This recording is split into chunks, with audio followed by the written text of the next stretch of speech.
Bonsoir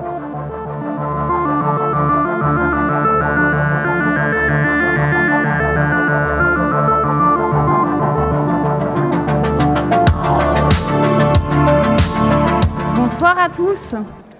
Nous sommes ravis de vous réunir ce soir dans ce lieu fabuleux et de vous rassembler pour cette soirée de gala qui clôture le cycle 2024 des IA Dates, ces conférences mensuelles de sensibilisation aux enjeux de l'intelligence artificielle organisées par le département des Alpes-Maritimes en collaboration avec la MIA, la Maison de l'intelligence artificielle, le CICTIAM et l'Institut Europia. Ce soir, nous allons aborder une thématique au cœur des débats. Quel est l'impact de l'intelligence artificielle sur notre rapport à la créativité et notamment dans le domaine de l'art? Pour en débattre, nous sommes fiers d'avoir réuni un panel d'experts prestigieux.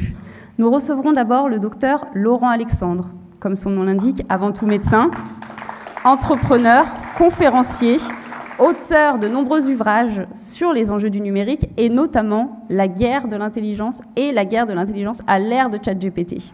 Laurent va nous donner sa vision de l'impact de l'IA sur nos vies et dans la société. Pour l'art audiovisuel, Marianne Carpentier, directrice du développement des technologies émergentes pour TF1, elle porte la gouvernance de l'IA pour le groupe TF1. Avec elle, nous allons débattre du rôle d'un grand groupe média pour accompagner les acteurs du secteur de l'audiovisuel dans l'intégration de ces nouvelles technologies dans leur métier. Ensuite, pour l'art culinaire, nous avons le plaisir de recevoir Nina Métaillé, meilleure chef pâtissière au monde. Elle nous parlera du rôle du numérique dans les savoir-faire traditionnels. Et enfin, nous avons le plaisir d'accueillir pour l'art littéraire Raphaël Dohan, historien, essayiste, haut fonctionnaire, avec qui nous évoquerons l'évolution du rapport à l'écriture à l'ère de l'intelligence artificielle et notamment de ChatGPT.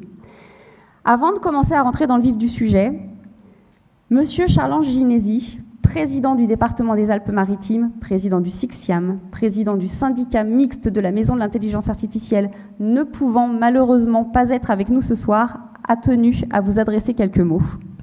Je suis vraiment désolé. C'est pour moi un regret profond de ne pas pouvoir être ce soir avec vous pour recevoir Laurent Alexandre. Je suis impliqué, je suis passionné par la révolution du numérique dans laquelle nous sommes. Passionné parce que je pense que nous vivons un moment extraordinaire. Passionné parce que je pense que dans les responsabilités que sont les miennes, il faut pouvoir donner à l'ensemble des Maralpins, et pas que, cette connaissance d'une science, d'une révolution, d'une technique qui amène l'homme à s'intéresser à son devenir.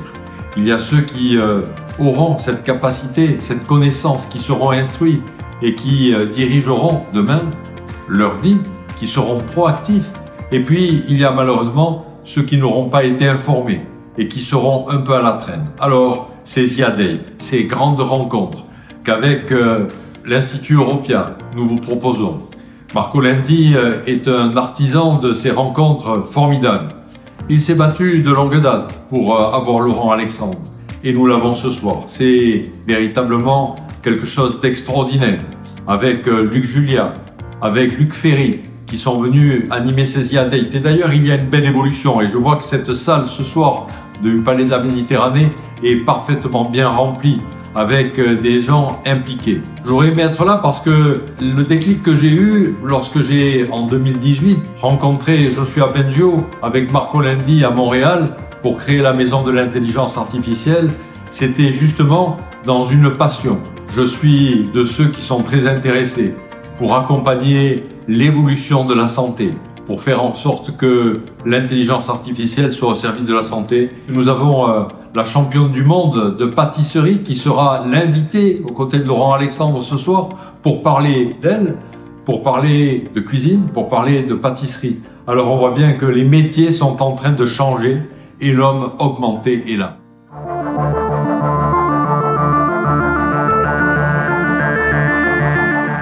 Et maintenant, j'invite Monsieur David Konopnicki, vice-président du département des Alpes-Maritimes, à me rejoindre sur scène.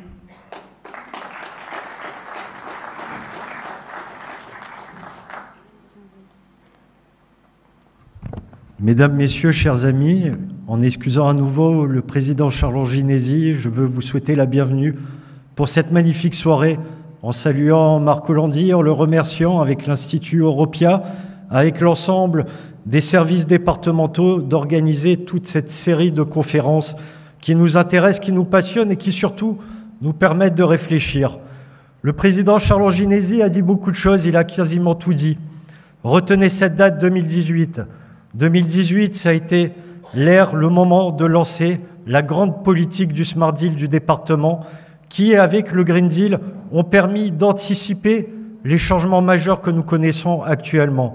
Et le président Angynesi vous l'a dit, il faut tirer les potentialités de ce monde nouveau et il ne faut pas laisser sur le chemin celles et ceux qui n'ont pas accès à l'information et à la connaissance. Parce que si on veut être efficace, si on veut améliorer les politiques publiques, améliorer notre manière de vivre, il faut comprendre. Il faut comprendre pour agir, et quand l'on comprend, on peut agir avec efficacité. Alors, dès 2018, le président Angynesi a bâti les conditions pour créer cet écosystème de l'innovation, de l'amélioration, de la performance, de l'IA, avec bien naturellement le monde de l'entreprise, avec la CCI, avec les startups, avec le monde universitaire, avec la recherche.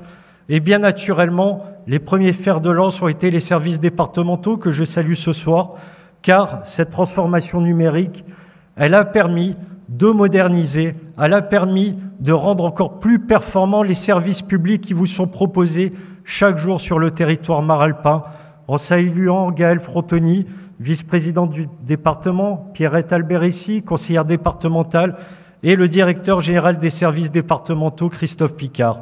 Oui, les services départementaux ont accès aujourd'hui, ont cette maturité, cette connaissance du numérique, et ils le mettent à profit dans chaque action du département au quotidien sur l'ensemble du territoire maralpin, que ce soit sur l'autonomie, où nous expérimentons aujourd'hui tout un logiciel, toute une manière évolutive de maintenir les gens à domicile grâce à l'IA, que ce soit en termes d'environnement, d'écologie dans nos parcs départementaux, que ce soit en matière d'agriculture à Puget-Théniers. Nous avons créé cette ferme connectée sur laquelle nous travaillons pour améliorer les choses, que ce soit sur les routes, cher Marc Javal, en matière de culture avec la microfolie, chère Delphine Guérard, que je vous invite à visiter, et dans tous les domaines, je ne vais pas être plus long, mais la volonté, c'est d'être encore plus performant pour répondre aux attentes et aux besoins du territoire des Alpes-Maritimes et de la population maralpine. Mais surtout, puisque le département, c'est la collectivité des solidarités, il a fallu mettre au cœur de cette politique Smart Deal la lutte contre la fracture numérique et faire en sorte, bien naturellement, que l'inclusion numérique soit le défi à relever pour appréhender au mieux cette évolution du monde actuel. Et alors, nous avons agi dans tous les domaines. En saluant le directeur du SCTIAM, José Amendola, nous sommes venus en soutien auprès des communes qui n'avaient pas accès aux équipements. 100 communes des Alpes-Maritimes vont bénéficier de la fibre grâce à l'action du département des Alpes-Maritimes. Sans équipement, nous ne pouvons pas agir. Cette solidarité institutionnelle est aussi valable pour la téléphonie. Et puis, bien sûr, la solidarité, c'est aussi l'égalité pour l'accès au numérique. Nous avons remis des tablettes, des ordinateurs recyclés, car le lien, là aussi, entre le numérique et l'écologie est éminemment important. Nous sommes aujourd'hui, et nous acculturons les maralpins, car le numérique, il est partout, il est pour tous, sur l'intégralité du territoire des Alpes-Maritimes, du nord au sud, d'est en ouest, que l'on soit dans une commune urbaine ou dans la ruralité ou dans les communes de haute montagne. Nous sommes déterminés pour acculturer, car il faut que chacun puisse accéder au numérique et aux nouvelles technologies. C'est ce que nous faisons avec la Maison de l'intelligence artificielle. 100 000 maralpins ont été acculturés. C'est ce que nous faisons avec un maillage territorial très fort. Et c'est ce que nous faisons grâce à ces The cher Marco, puisque nous sommes près de 2500 à avoir suivi ce cycle d'IADATE. Donc vous voyez, le programme de l'action départementale, il est réfléchi, il est raisonné, il est maîtrisé. Nous sommes aujourd'hui chefs de file. Nous avons un temps d'avance pour que les Alpes-Maritimes soient une terre d'IA et une terre d'innovation. Alors nous allons poursuivre avec une année 2025 qui sera passionnante, car cette ambition, elle est commune. Elle est commune grâce à l'action des services départementaux. Elle est commune parce que votre ambition ici, elle est forte. Et en fait, nous serons, et nous sommes aujourd'hui, une terre d'innovation. Nous serons la capitale mondiale de l'intelligence artificielle à Cannes en février prochain. Et en tout cas, sachez-le bien, nous voulons le meilleur pour les Alpes-Maritimes, une intelligence artificielle où l'éthique est au centre de la réflexion pour le progrès, pour l'amélioration de notre qualité de vie. Et en tout cas, je vous souhaite à toutes et à tous une très belle soirée avec une soirée exceptionnelle et des intervenants de très grande qualité. Merci à tous, bonne soirée et vive les Alpes-Maritimes, terre d'IA.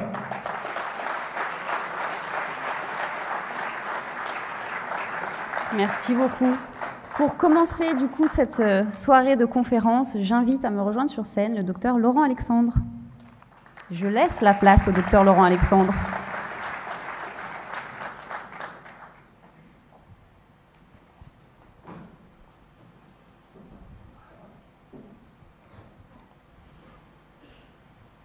Bonsoir, je suis très heureux d'être parmi vous ce soir. D'abord parce que parler d'intelligence artificielle et de l'intégration de l'intelligence artificielle dans les territoires me passionne, car je souhaite par-dessous tout qu'on évite une fracture numérique, une fracture territoriale entre les zones qui vont profiter de cette révolution et celles qui ne vont pas y profiter, mais aussi parce que ce territoire est un territoire que j'aime beaucoup, que je connais bien, et je connais notamment très bien la totalité des restaurants étoilés Michelin des Alpes-Maritimes, mon préféré étant bien sûr le Mirazur. Alors, il faut bien voir que nous sortons d'une époque où le passé était très lent. L'innovation était extrêmement lente. Il faut être un grand spécialiste pour voir la différence entre les bifaces d'il y a 400 000 ans et les bifaces d'il y a 300 000 ans, taillés par nos ancêtres. L'innovation était minime sur une période de 100 000, 200 000, 300 000 ans. Les choses ont changé avec l'arrivée des neurones électroniques, alors que notre cerveau a évolué sur 550 millions d'années, puisque le neurone est apparu sur Terre il y a 550 millions d'années. Les choses se sont beaucoup accélérées depuis l'arrivée du transistor qui a valu le prix Nobel à Shockley il y a 77 ans. Le premier transistor, en 1947, a vraiment entraîné un changement dans l'aventure humaine. Vous voyez la taille d'un transistor en 1947. Aujourd'hui, sur une seule puce, on met 208 milliards de transistors sur une seule puce électronique et bientôt 1000 milliards de transistors. Cette explosion de la création humaine, de la créativité humaine, l'explosion technologique, scientifique, à laquelle nous allons assister, va nous faire quitter la décennie tristounette, l'âge pessimiste, avec les gens comme Greta Thunberg qui nous annonçait à chaque coin de rue la fin de l'humanité, alors que nous sommes au contraire au début d'une ère extraordinaire grâce à l'intelligence artificielle. Il ne faut pas oublier que la science, la technologie ont déjà révolutionné nos vies. Jusqu'en 1988 et l'invention de l'opération de l'appendicectomie par Charles Kraft à Lausanne, 100% des gens qui faisaient une appendicectomie aiguë mouraient. Ça ne fait qu'il y a 140 ans. Jusqu'en 1922, il y a 102 ans, le diabète était une maladie constamment mortelle. Et vous voyez ce gamin qui avait 14 ans sur la photo de gauche et qui était en train de mourir de son diabète, a été le premier à bénéficier de l'insuline à Toronto. Et vous voyez qu'en quelques années, il est passé d'un adolescent moribond qui ressemble à un nourrisson à un adulte en pleine santé. On pourrait multiplier les exemples de ce qu'a été la créativité humaine grâce à la science. Alexander vient de mourir.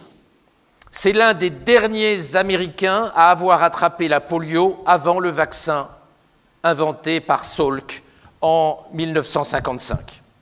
Et vous savez que la polio paralyse les muscles respiratoires.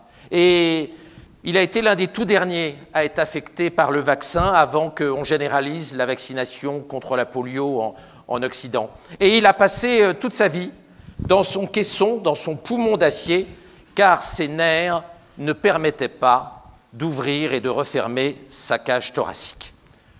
Vous voyez que dans le domaine médical notamment, la création humaine s'est emballée et a radicalement changé nos vies. À Nice, sous Louis XV en 1750, l'espérance de vie des hommes était de 25 ans. L'espérance de vie moyenne des femmes était de 27 ans. C'est même pas 3 siècles qui nous séparent de cette période. En matière de technologie et d'intelligence artificielle, bien sûr, la révolution va s'accélérer à cause de l'arrivée au pouvoir de Trump, qui est technologiquement dans les mains d'Elon Musk, l'homme le plus riche du monde, qui a des ambitions technologiques absolument incroyables, notamment en matière d'intelligence artificielle. La Silicon Valley investit des sommes absolument dingues. Google est en train d'investir 100 milliards dans l'intelligence artificielle, Facebook 100 milliards, Microsoft 100 milliards, et OpenAI envisage de dépenser 90 milliards. OpenAI est le créateur de ChatGPT que vous utilisez tous dans cette salle, j'espère.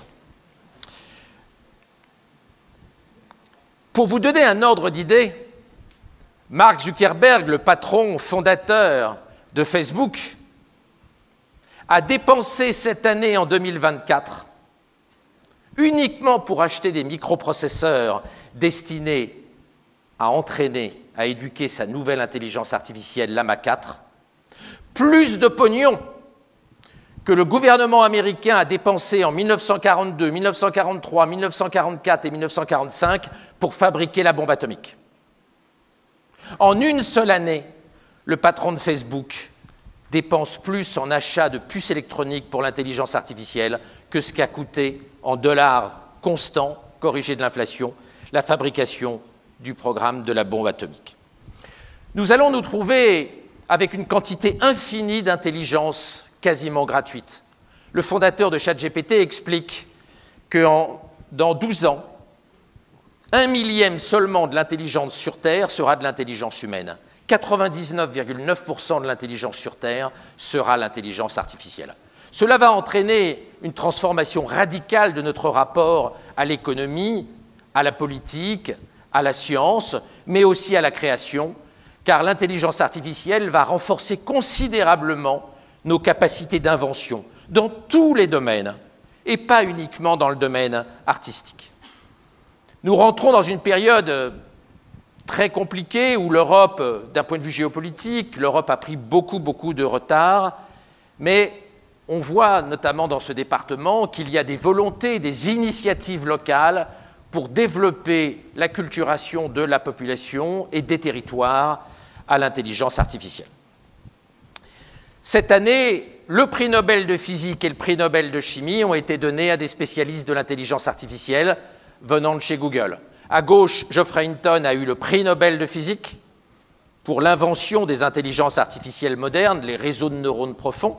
Et à droite, Demis Hassabis, qui est le chef de toutes les intelligences artificielles de Google, a eu le prix Nobel pour avoir, grâce à l'intelligence artificielle de Google, déterminé la structure en 3 dimensions des 200 millions de protéines qui existent sur Terre, tâche qui aurait pris 5000 ans à l'ensemble de la communauté scientifique mondiale sans l'intelligence artificielle. En quelques jours, grâce à l'IA, il a fait ce qui aurait pris 5000 ans à tous les savants pour la même tâche. Vous voyez l'explosion de créativité, de création d'invention que permet l'intelligence artificielle. Les perspectives, notamment dans mon univers, la médecine, sont extraordinaires. Et l'homme que vous voyez là, qui est Dario Amodei, qui est le créateur d'Anthropic, qui est le principal concurrent de ChatGPT, vient d'écrire un long livre que je vous incite vraiment à voir sur le bouleversement social que nous allons connaître grâce à l'intelligence artificielle. Et dans ce livre, c'est pour ça qu'il fait la couverture de Time, dans ce livre, il explique qu'il est convaincu qu'en 2035, l'espérance de vie humaine aura déjà dépassé 150 ans. 2035, c'est dans 11 ans. Et pour les gens comme moi qui sont très âgés, c'est une perspective plus intéressante que de finir chez Orpea. En matière de créativité scientifique, le plus grand mathématicien de notre époque, Thérèse Tao, a beaucoup dialogué avec ChatGPT, avec sa dernière version, et il a expliqué à quel point sa façon de faire des mathématiques est bouleversée par l'intelligence artificielle et comment sa créativité mathématique est augmentée et magnifiée grâce à l'intelligence artificielle.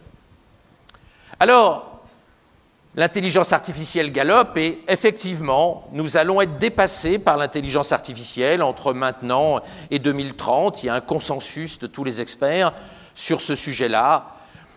L'intelligence artificielle, GPT-4 par exemple, a un quotient intellectuel de 120, c'est-à-dire plus que 90% des Français, et elle gagne 2 points par mois. Donc oui, nous allons vivre dans un monde où l'intelligence artificielle va beaucoup nous aider, mais en même temps, elle va nous dépasser, ce qui suppose que l'on galope pour se former à l'intelligence artificielle, comme ce département vous pousse à le faire, mais aussi de réfléchir à la façon dont nous allons essayer d'être complémentaires pour profiter au mieux de cette deuxième espèce intelligente sur Terre, qu'est l'intelligence artificielle.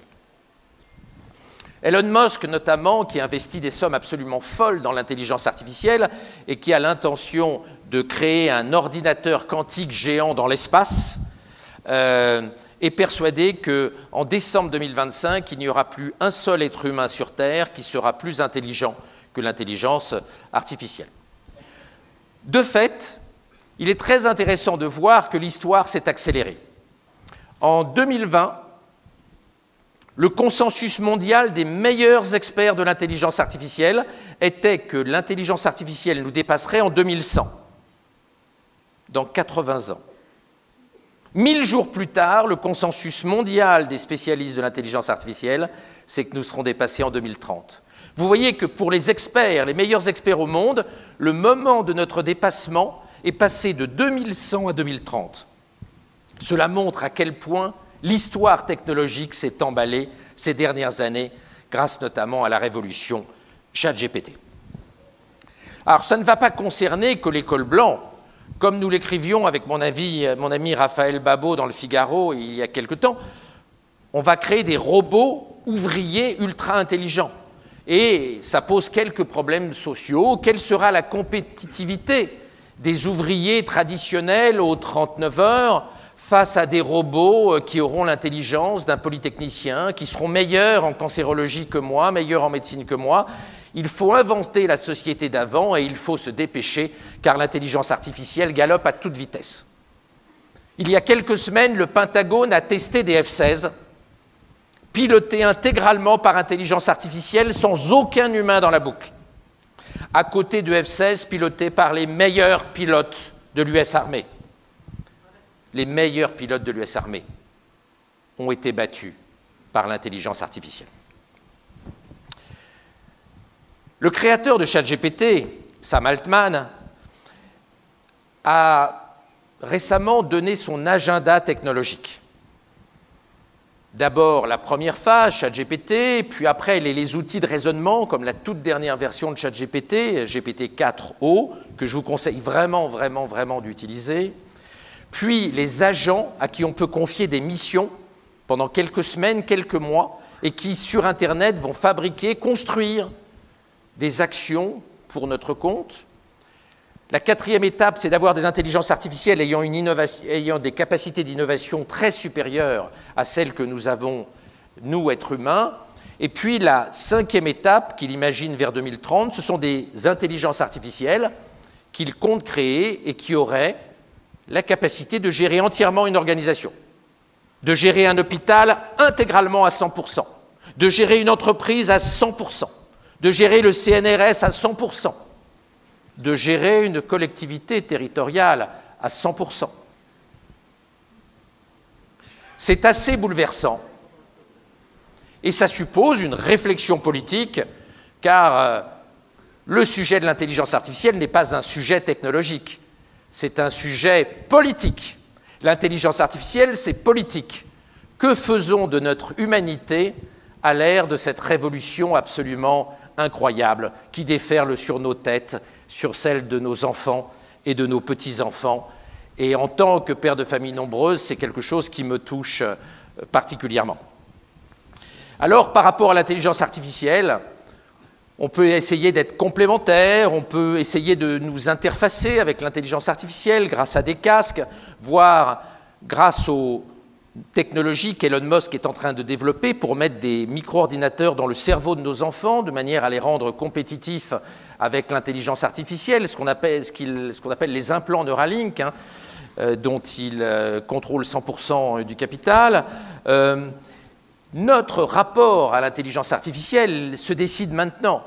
Si nous ne faisons rien, nous n'allons pas pouvoir organiser la complémentarité avec l'intelligence artificielle et nous risquons de mettre nos enfants dans une situation difficile, éventuellement de remplacement par l'intelligence artificielle et par les robots dotés d'intelligence artificielle. Moi, je suis très optimiste. Je pense que l'humanité va se servir de l'intelligence artificielle pour être plus créative et pour régler beaucoup des fléaux qui nous atteignent. Mais tout le monde n'est pas aussi optimiste que moi. Le nouveau prix Nobel de physique, l'inventeur des réseaux de neurones profonds, donc Geoffrey Hinton, expliquait le 19 février dernier dans le Financial Times qu'il estimait que la probabilité que l'intelligence artificielle extermine les 8 milliards d'êtres humains d'ici 2044 était de 10%. Ce qui effectivement est un scénario plutôt pessimiste et qui nous interroge sur notre capacité à maîtriser ces technologies absolument magnifiques mais explosives. Elon Musk a répondu en disant qu'il pensait que c'était plutôt 20%, mais vous savez qu'il est parfois provocateur. La difficulté que nous avons, c'est que si nous n'y prenons pas garde, nos enfants vont avoir des mauvaises surprises. Moi, j'étais comme tous les gens qui s'intéressent beaucoup à l'intelligence artificielle et qui ont créé des entreprises dans le secteur de l'intelligence artificielle. J'étais persuadé que intelligence artificielle plus moi, ce serait mieux qu'intelligence artificielle sans moi, au moins jusqu'à mon entrée chez Orpea. Eh bien, la réalité, c'est que ça ne se passe pas exactement comme ça. On voit bien l'intérêt de l'intelligence artificielle en médecine, et Geoffrey Hinton, toujours le nouveau prix Nobel, estime que nous allons chacun avoir l'équivalent de 2 à 3 médecins spécialistes jour et nuit, sous forme d'intelligence artificielle médicale, pour nous monitorer gratuitement, jour et nuit. C'est-à-dire l'équivalent de 2 à 3 médecins spécialistes jour et nuit pour s'occuper de nous, sous forme d'intelligence artificielle médicale. Le problème qu'on a, c'est que dans le domaine médical au moins, intelligence artificielle tout seul, ça fait beaucoup mieux que intelligence artificielle plus médecin. Et c'est quand même un problème pour mon métier. Si vous prenez la toute dernière étude qui a été faite par l'université de Stanford, la grande université californienne, ChatGPT, GPT-4, a 90% de bons diagnostics médicaux sur des dossiers médicaux complexes. Les médecins tout seuls, 74%. Mais ce qui est embêtant, c'est que alors que ChatGPT a 90% de bons diagnostics, ChatGPT plus un médecin, on tombe à 76%. Autrement dit, de rajouter un médecin biologique comme moi à l'intelligence artificielle, ça fait tomber le taux de bons diagnostics de 14%. C'est bien évidemment inacceptable pour les médecins, mais aussi et encore plus sans doute pour les malades.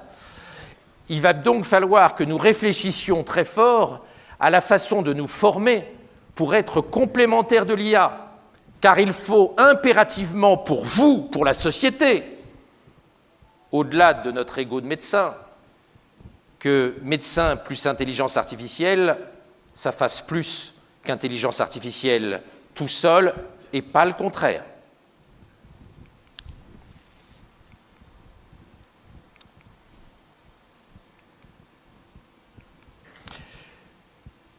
La difficulté qu'on a, c'est que la science s'est emballée.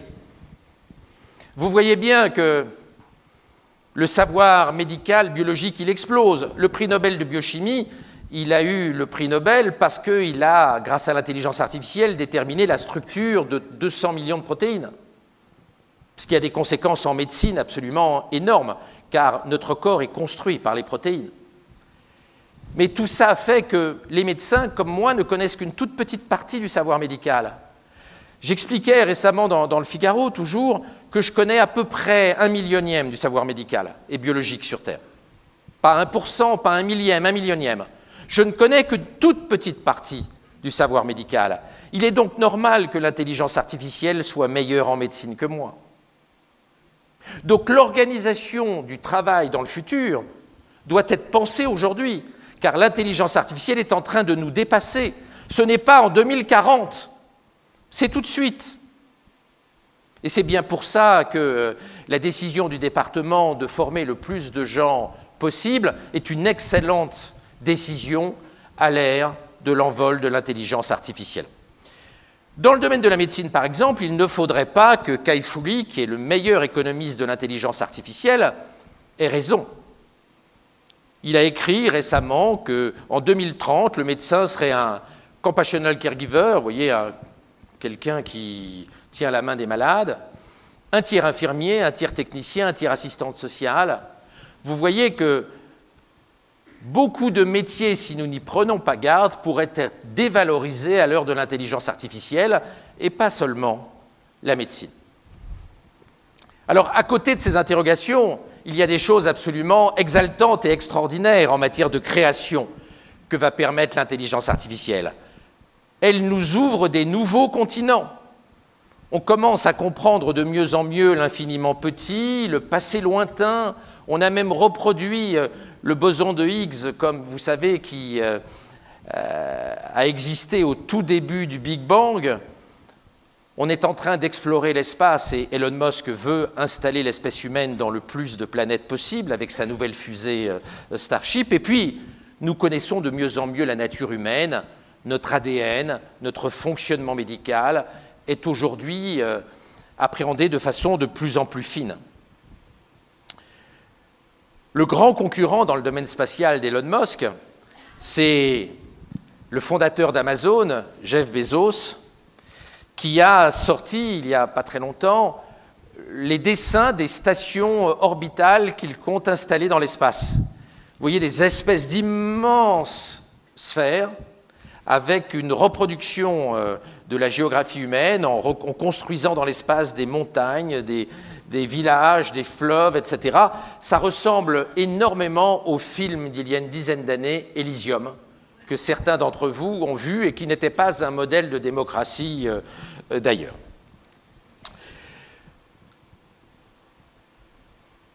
Nous connaissons notre nature humaine beaucoup mieux qu'on le pensait.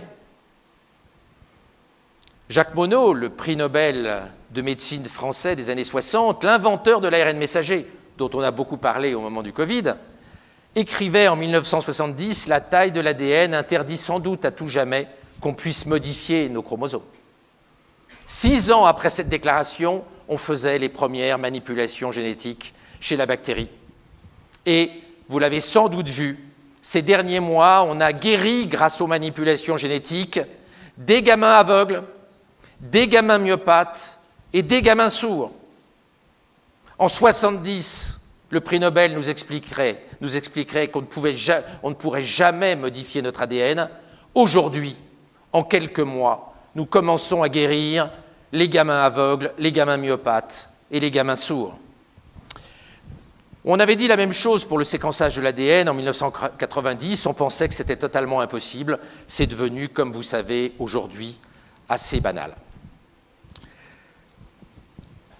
Organiser la société et gérer ce déferlement technologique qui est par moments intimidant, voire choquant et angoissant pour certains, est bien une tâche politique absolument fondamentale.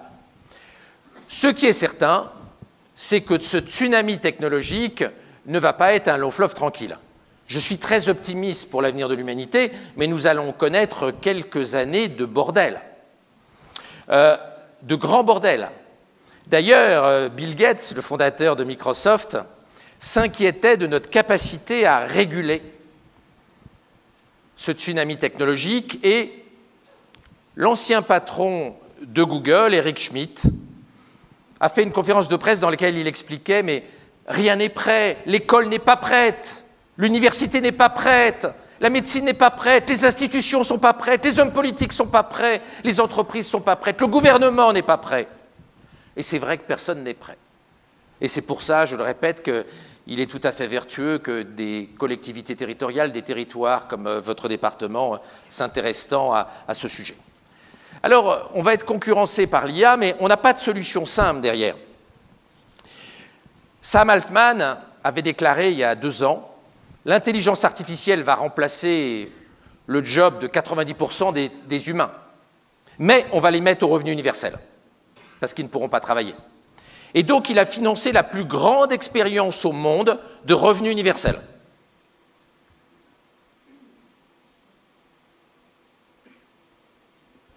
Avec son pognon. Une expérience extraordinairement bien menée qui était destinée à montrer que grâce au revenu universel, les gens allaient se former pour devenir plus compétitifs face à l'intelligence artificielle derrière. Alors, l'étude n'a pas exactement montré ça, les gens ne se sont pas formés du tout quand on les mettait au revenu universel. En revanche, on a une augmentation forte de la consommation d'alcool, forte de la consommation d'anxiolytiques pour l'angoisse, forte des hypnotiques pour dormir et forte des antidépresseurs. C'est un échec cinglant. Ne pas bosser détruit la santé mentale des gens. Donc il va falloir former les gens, les rendre complémentaires de l'intelligence artificielle et non pas les parquer à la sortie du collège jusqu'à leur entrée chez Orpea, qui personnellement est une perspective que je trouve absolument atroce sur le plan politique. Il y a une forme de création à laquelle on ne pense pas spontanément. C'est que l'IA est en train de créer l'homme 2.0, l'homme modifié par la technologie. L'homme lui-même, grâce à l'intelligence artificielle, est en train de faire l'objet d'un programme de création, de modification. L'homme crée et modifie tout, y compris lui-même.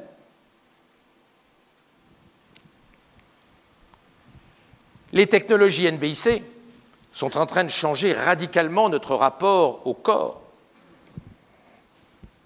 Je ne vous dis pas du tout que je promeus ce type d'initiative, mais il faut en parler. Aux États-Unis, les premières entreprises qui proposent de fabriquer plein de bébés et de sélectionner le plus intelligent ont commencé à commercialiser leur kit génétique. Par exemple, cette société, pour 50 000 $, vous fabrique 100 bébés en éprouvette à partir des spermatozoïdes de l'homme, du mari et des ovules de la femme. On analyse génétiquement les embryons fabriqués et on classe les embryons en fonction du quotient intellectuel qu'ils auront. Et les parents choisissent le plus intelligent, bien sûr. Ça pose 2 questions. Est-ce moral? Et ça pose plein d'interrogations, bien sûr.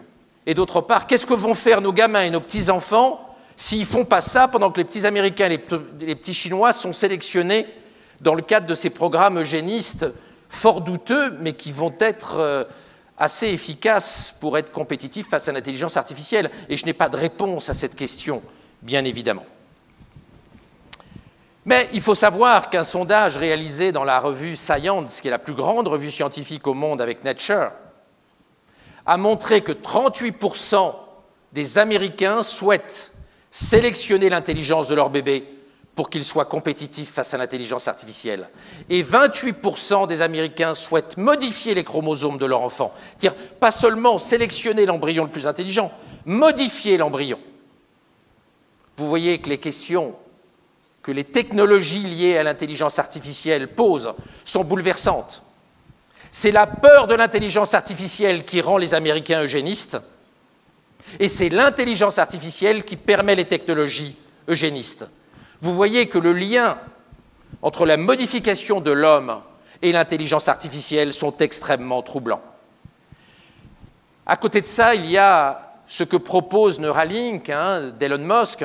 Donc Elon Musk a à de nombreuses reprises, vous le savez, expliqué qu'il était persuadé que nous devions nous augmenter pour résister face à l'intelligence artificielle, et c'est pour ça qu'il développe ces implants Neuralink. Il y a 10 jours, il a, lors d'une conférence de presse, expliqué que dans le futur, les implants intracérébraux destinés à augmenter l'intelligence de nos enfants coûteront le prix d'une Apple Watch et seront implantés par ces robots neurochirurgiens en moins de 10 minutes. Et donc, il pense que l'immense majorité des parents vont implanter Neuralink dans le cerveau de leurs enfants pour que leurs enfants soient compétitifs face à l'intelligence artificielle.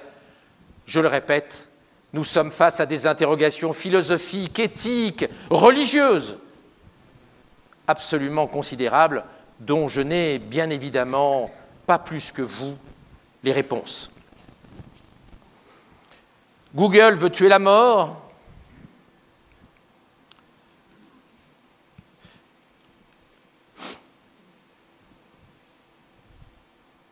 C'est la transgression absolue. Une bonne partie de la Silicon Valley est absolument convaincue que l'intelligence artificielle va permettre de faire reculer très rapidement la mort. Le vice-président de Google, Ray Kurzweil, a écrit à plusieurs reprises cette année qu'il est convaincu qu'à partir de 2029, chaque année, nous nous éloignerons de notre mort. C'est-à-dire que notre espérance de vie augmentera chaque année de plus d'1 an. Donc en vieillissant d'1 an, selon le vice-président de Google, nous nous éloignerons de notre mort parce que nous aurons gagné pendant cette année plus d'1 année d'espérance de vie grâce à la technologie.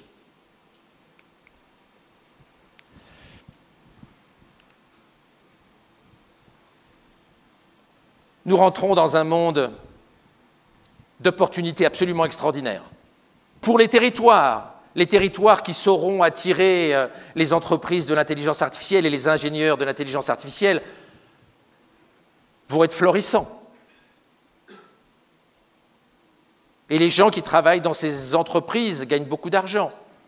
Vous savez que les bons développeurs d'intelligence artificielle, chez ChatGPT et chez Google, gagnent 10 millions par an. 10 millions pour des gamins qui, en général, ont entre 23 et 30 ans. Il y a des opportunités incroyables pour les jeunes dans ces métiers, incroyables. Et il faut y pousser nos gamins, bien sûr. Mais il y a aussi des opportunités pour les territoires, car les entreprises qui se créent dans ce monde donnent des très gros salaires et ont beaucoup de retombées pour les territoires, car elles font d'énormes bénéfices. Sam Altman, le fondateur de ChatGPT, a d'ailleurs déclaré qu'à partir de 2025, nous verrons des entreprises qui, en 1 an, vaudront $1 milliard avec 0 salarié. Uniquement le patron et l'intelligence artificielle qui remplacera la totalité des salariés de l'entreprise. Et Sam Altman dit rarement des conneries. Jusqu'à présent, il a toujours vu juste dans sa vision futurologique. Pour les territoires, il faut profiter de ce mouvement incroyable de concentration des richesses, du pouvoir dans les entreprises de l'intelligence artificielle. Il faut attirer les entreprises de l'intelligence artificielle. Il faut pousser les entreprises qui ne sont pas du domaine de l'intelligence artificielle à utiliser l'intelligence artificielle pour être plus créatives.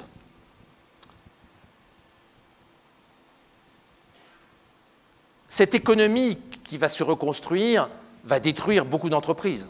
Les entreprises qui ne se mettent pas à l'intelligence artificielle vont crever la gueule ouverte. la gueule ouverte. Elles ne pourront pas être compétitives. Elles seront nulles en recherche. À l'inverse, les entreprises qui vont se jeter dans le bain vont avoir des performances éblouissantes et les territoires qui les accueillent seront plus riches.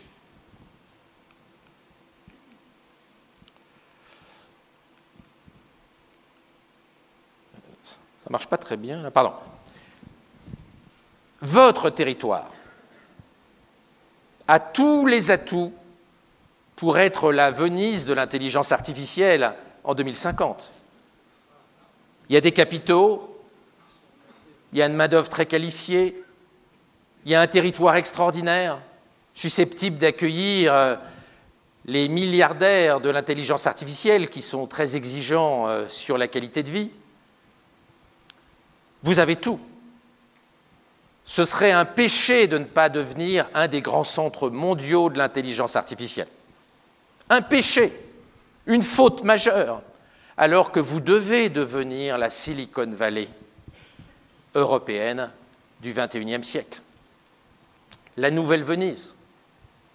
Ça suppose plusieurs choses. D'abord, il faut être intraitable et remplacer les élites et les responsables qui ne connaissent pas l'intelligence artificielle. J'écrivais, je vous en ai mis la copie, dans la revue des anciens élèves de l'ENA, j'écrivais récemment ce papier réclamant que les ministres, les préfets, les hauts fonctionnaires ne connaissant pas l'IA soient liquidés. Pas physiquement, professionnellement. Il est clair que les territoires où les dirigeants ne connaissent pas bien l'intelligence artificielle ne pourront pas prospérer, car les stratégies qui vont être mises en œuvre seront à côté de la plaque à ce moment où nous allons avoir une reconfiguration absolument extraordinaire du tissu économique à cause de l'intelligence artificielle et des robots intelligents. Et puis, il y a deux autres choses qu'il faut faire dans ce territoire extraordinaire. Il faut que le CHU devienne meilleur, il faut que le CHU devienne un CHU d'exception, ce qu'il n'est pas aujourd'hui. Et il faut que l'université de Nice se mette au niveau des meilleures universités. Il est impossible de faire des Alpes-Maritimes un pôle important en intelligence artificielle si vous n'avez pas le Stanford régional ici. Et ça n'est pas le cas. L'université de Nice, ça n'est pas Stanford. Et je ne vais pas terminer sur une note négative. Il y a des territoires qui, à force de détermination et de courage, ont transformé des facs pourris en facs exceptionnels.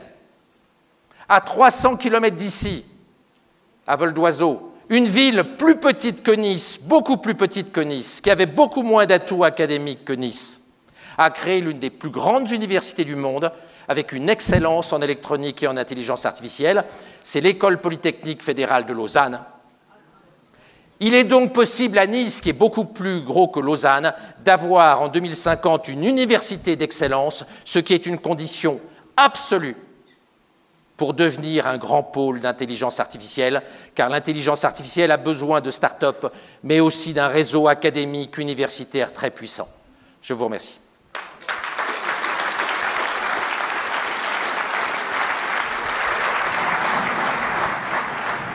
Bonsoir à tous, merci beaucoup d'être là. Donc on est là ce soir pour débattre de l'évolution de notre rapport à la créativité dans le domaine de l'art. Je suis très fière de vous avoir ce soir avec nous. On va parler de l'art audiovisuel, de l'art littéraire, de l'art culinaire. Merci beaucoup d'être là. Marianne, on va commencer par toi. Donc, tu es directrice du développement des technologies émergentes. Tu portes la gouvernance de l'intelligence artificielle pour le groupe TF1.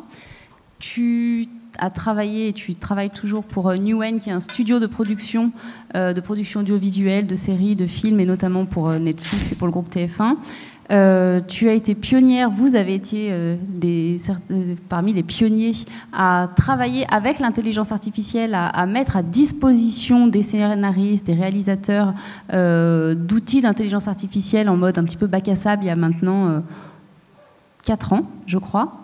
Est-ce que tu peux du coup nous parler finalement des différentes actions que vous avez mises en place chez TF1 et comment c'est perçu par le milieu artistique, justement par le milieu audiovisuel? Est-ce qu'il y a des peurs? Est-ce qu'au contraire c'est accueilli de façon positive?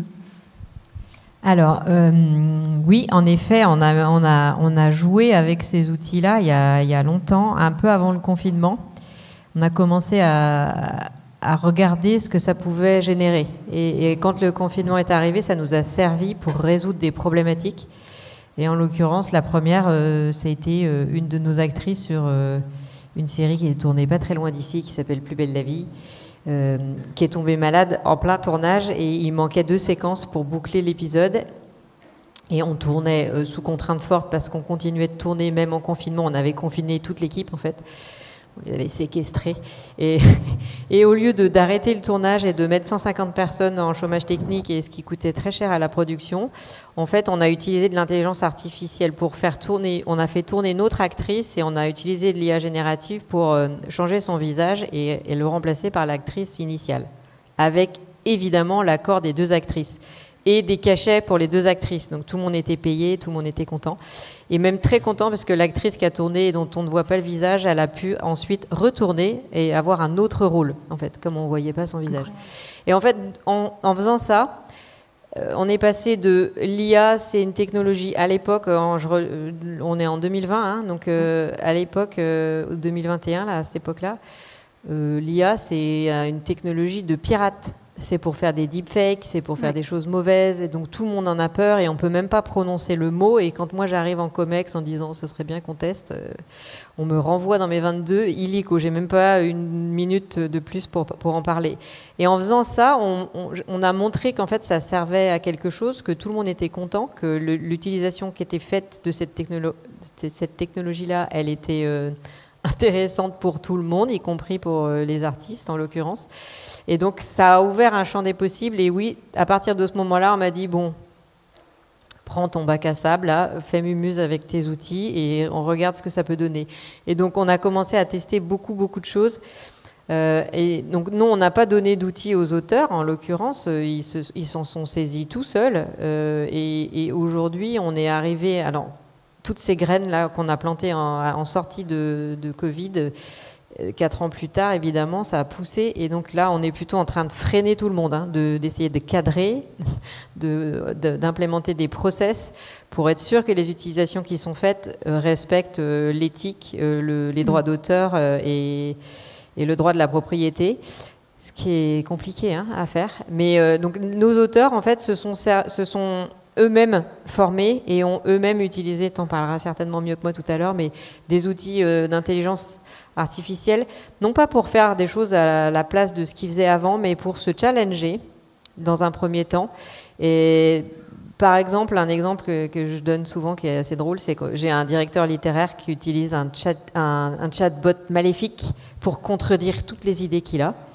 Ça lui permet d'avoir un alter ego qui le fait avancer dans son raisonnement et dans ses réflexions. Donc ça, c'est super intéressant comme utilisation. Et le processus créatif, de toute manière, de manière générale, est itératif.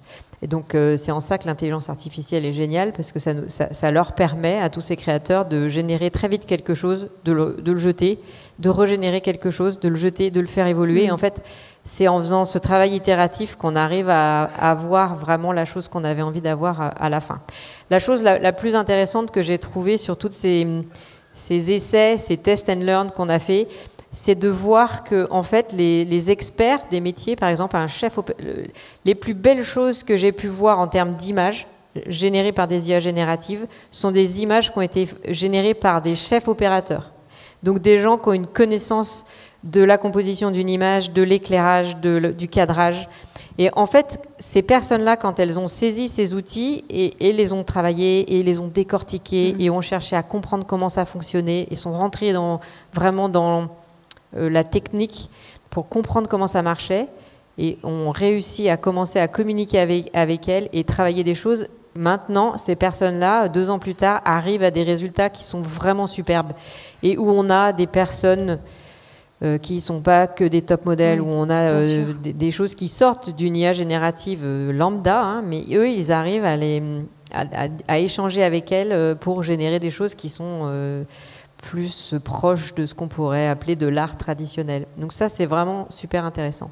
Mais là, ouais, absolument. Là, tu nous décris un monde dans lequel, finalement, les acteurs avec lesquels tu travailles, les scénaristes, les réalisateurs, embrassent de façon extrêmement positive ces nouvelles technologies, ces intelligences artificielles génératives. Est-ce qu'il n'y a pas des craintes? Alors, pour expliquer un petit peu de façon très, très claire ce qui est en train de se passer dans le milieu de l'audiovisuel, on a des intelligences artificielles génératives de texte qui vont permettre d'imaginer des nouveaux scénarios. On a des intelligences artificielles génératives d'images, comme tu dis à juste titre, où on n'est pas obligé maintenant de créer que des top modèles et on peut créer avec des images des personnes qui n'existent pas mais qui peuvent être extrêmement réalistes, monsieur et madame tout le monde. Et puis il y a des nouvelles intelligences artificielles génératives de vidéo. Cette nuit il y a Sora qui est sorti, l'intelligence artificielle générative de vidéo de ChatGPT, qui permet de donner vie à ces images. Est-ce qu'il n'y a pas une crainte finalement du milieu artistique, du milieu de l'audiovisuel, d'être complètement remplacé par les intelligences artificielles génératives? Je ne sais pas. Avant de rentrer sur ce sujet-là, il y a deux paradigmes hyper importants à poser. D'abord, il y a plusieurs manières de raconter des choses. Il y a raconter. Nous, en tant que grands médias, on a deux sujets très importants. On raconte des choses vraies. On raconte le monde actuel et le monde passé. Donc ça, c'est les news, l'information, voire le documentaire. C'est une chose très importante sur laquelle il faut avoir peur, en fait. Vraiment, c'est important d'avoir peur. Et deuxièmement, il y a le storytelling, l'art de raconter les histoires. C'est pas moins important parce que depuis la nuit des temps, c'est ce qui permet aux civilisations de survivre, raconter des histoires. Et donc c'est aussi notre métier et c'est aussi quelque chose de très important. Mais là, on peut avoir moins peur parce que quand on raconte pas la réalité de notre monde et qu'on invente des choses, donc on est dans la pure création artistique. C'est plutôt ce qu'on raconte qui est important, la forme. Au final, peu importe la forme, en fait, très, très clairement. Et puis, depuis la nuit des temps, on crée des choses avec rien, en fait. Donc, pour de vrai, IA, pas IA, c'est pas le sujet. En revanche, là, il y a d'autres sujets qui sont la propriété, le droit d'auteur et l'éthique aussi, hein, parce que fabriquer un film, si ça doit détruire un lac, je ne sais pas si c'est une bonne idée. Mais attention aux fake news, c'est pas forcément le cas. Donc c'est deux sujets complètement différents. Donc sur le premier, sur la génération de l'information, c'est évident que nous, là je parle au nom de TF1, on se positionne et on veut être un acteur qui pose les fondements d'une utilisation éthique et bienveillante de ces outils-là pour permettre à l'homme de travailler mieux, plus vite, mais pas pour faire à sa place. Et on veut qu'il y ait toujours de l'humain pour vérifier les informations, pour s'assurer. Le travail journalistique, par exemple, on est complètement opposé à ce qu'il soit remplacé par de l'intelligence artificielle. On veut des humains pour valider les informations. Et pour autant, ça peut permettre à ces journalistes de travailler beaucoup plus vite, de faire du travail de recherche plus vite, mais il y aura besoin de toute façon d'une vérification humaine, d'une validation de tout ce qui est raconté. Et là, quand je voyais la photo d'Elon Musk tout à l'heure, moi là, ça me fait peur en fait. Cet homme-là, ce qu'il veut faire au niveau de l'information, ce qu'il fait déjà au niveau de l'information, c'est pas du tout ce qu'on souhaite pour le monde. Donc ça, c'est une première chose. Sur les récits, et donc plutôt sur la partie artistique, créative, là, il y a moyen de s'amuser. Et donc, oui, générer des textes peut-être, mais c'est plutôt la manière dont des auteurs peuvent s'émuler grâce à des intelligences artificielles qui est intéressante pour l'instant. Et générer des images, c'est super intéressant aujourd'hui. Demain, ce sera certainement autre chose. Et quand je dis demain, ça peut vraiment être littéralement demain. Mais aujourd'hui, c'est super intéressant pour financer des projets. Parce que en France, on sait très bien fabriquer des projets. Puis en fait, ici à Nice, vous êtes bien placé pour le savoir. Vous avez les studios de la Victorine, ça tourne dedans. Il y a plein de tournages qui se font dans la région. Fabriquer des films et des séries télé et du contenu pour quelques plateformes que ce soit, on sait faire et on saura toujours faire, même s'il y a un gros shutdown demain, je pense que ça existera toujours. Ce qui est compliqué, c'est de les financer aujourd'hui dans des marchés qui se cassent la figure et dans des marchés qui sont complètement réinventés et pas que à cause de l'intelligence artificielle. Donc, là, nous, on a mis le focus fort et sur notre filiale de production audiovisuelle, c'est là ce qu'on a travaillé en premier, c'est comment est-ce qu'on présente un projet, comment est-ce qu'on va pitcher un projet à un financeur, à un partenaire, et aussi la manière dont on travaille avec cette personne-là. Donc on en parlait tout à l'heure, mais on a des clients, nous, aujourd'hui, qui sont soit des partenaires financiers, soit des clients des marques avec qui on peut travailler aussi. Quand vous avez un client avec qui vous travaillez, souvent, entre ce qu'il vous demande et ce qu'il a en tête, ce que vous comprenez de ce qu'il vous a demandé et ce que vous expliquez à vos équipes, il y a 3 projets différents. Et en fait, là, l'intelligence artificielle nous permet de poser tout de suite le projet presque fini avant même qu'il ait été conçu. Donc c'est hyper intéressant. Après, fabriquer un film ou une série télé entièrement avec de l'intelligence artificielle, ben, pourquoi pas, mais pourquoi en fait? Pourquoi faire? Parce que si ça coûte pas moins cher, si c'est moins beau, si c'est moins qualitatif, si ça me génère moins d'émotions, je m'en fiche en fait.